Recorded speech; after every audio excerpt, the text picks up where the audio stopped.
Assalamualaikum, halo Bapak dan Ibu Guru dari komunitas guruku. Kali ini saya akan menjawab pertanyaan dari seseorang yang bertanya tentang, Mas Hafir, kalau pada saat ini saya bekerja dengan penghasilan atau gaji di bawah UMR, apa yang harus saya lakukan? Apalagi pada saat ini saya seorang bujangan. Nah, ini menarik sekali. Kenapa? Karena biasanya UMR itu sudah dibuat angkanya melalui atau sudah melewati perhitungan yang memang sudah oke banget tentang seperti apa kebutuhan dasar yang harus dikeluarkan seseorang yang tinggal di sebuah area.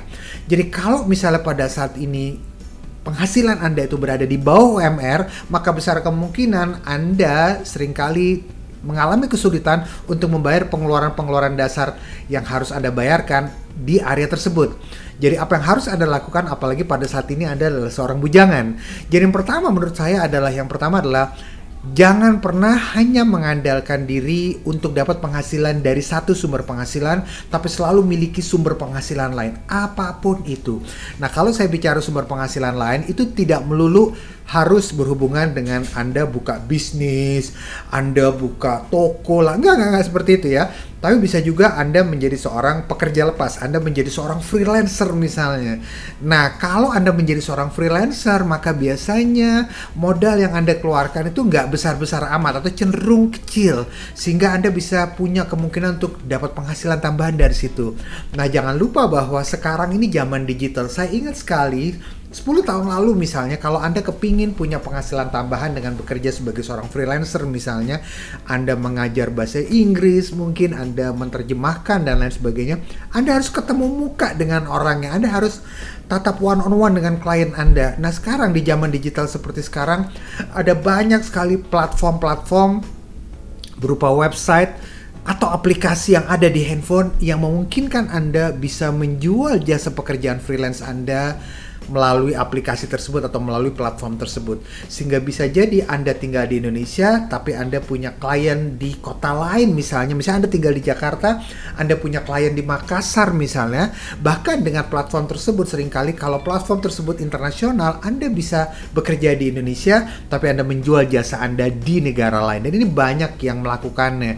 Aplikasi-aplikasi seperti Fiverr.com misalnya, fiverr.com ya, fiverr.com, atau Anda download juga aplikasi Fiverr itu misalnya. Anda bisa menawarkan scope pekerjaan Anda, Anda tulis di aplikasi tersebut lengkap dengan foto Anda, lengkap dengan pekerjaan Anda. Kemudian bisa jadi orang dari negara manapun di seluruh dunia yang mengakses aplikasi tersebut, mengakses platform tersebut, mereka suka sama Anda, mereka lihat profil Anda, mereka setuju dengan harga Anda, mereka akan meminta Anda untuk menjual jasanya ke mereka, apapun itu jasanya. Nah, untuk gambaran, Anda bisa buka aplikasi tersebut dan lihat contoh-contoh jasa yang dijual. Itu pertama. Jadi sekali lagi, yang pertama adalah kalau penghasilan Anda di bawah UMR dan Anda adalah seorang bujangan, jangan pernah hanya mengandalkan diri dapat penghasilan hanya dari satu sumber penghasilan. Itu yang pertama. Kemudian yang kedua adalah kalau penghasilan Anda di bawah UMR, saya pikir ini tidak jadi alasan untuk Anda untuk tidak menabung, tidak berinvestasi ya. Mungkin beberapa di antara Anda bilang, Mas Hafir, yang bener aja dong Mas, pada saat ini kan penghasilan saya di bawah UMR, masa saya masih harus nabung? Maka pengeluaran saya tambah kecil dong, atau uang yang saya punya tambah kecil, padahal pengeluaran saya aja sebetulnya lebih besar. Nah, ini yang harus Anda perhatikan, bahwa banyak orang tidak menabung dengan alasan bahwa penghasilannya kecil. Oke, tapi begitu nanti penghasilannya meningkat, dia tetap tidak menabung. Kenapa? Karena pengeluarannya dia juga meningkat. Jadi yang paling penting harus Anda lakukan, walaupun penghasilan Anda merasa penghasilan Anda di bawah UMR, tetaplah menabung, tetaplah berinvestasi berapapun itu. Dan tenang aja, karena pada saat ini banyak sekali investasi-investasi yang bisa Anda masuki dengan dana yang sangat-sangat terbatas ya. Sebagai contoh, misalnya saya selalu bilang, zaman dulu kalau Anda mau beli emas, Anda harus punya uang minimal 1 gram. Karena emas batangan yang cetakan itu minimal 1 gram adanya. Tapi sekarang begitu ada yang namanya digital, Anda bisa beli emas digital dengan harga hanya Rp10.000, Anda sudah bisa beli. Luar biasa. Rp20.000, Rp50.000, Anda sudah bisa punya emas dalam bentuk digital. Itu luar biasa sekali ya. Jadi sekali lagi, ada banyak sekali investasi yang bisa Anda lakukan dengan dana terbatas, mengingat Anda merasa penghasilan Anda di bawah UMR. Itu yang kedua.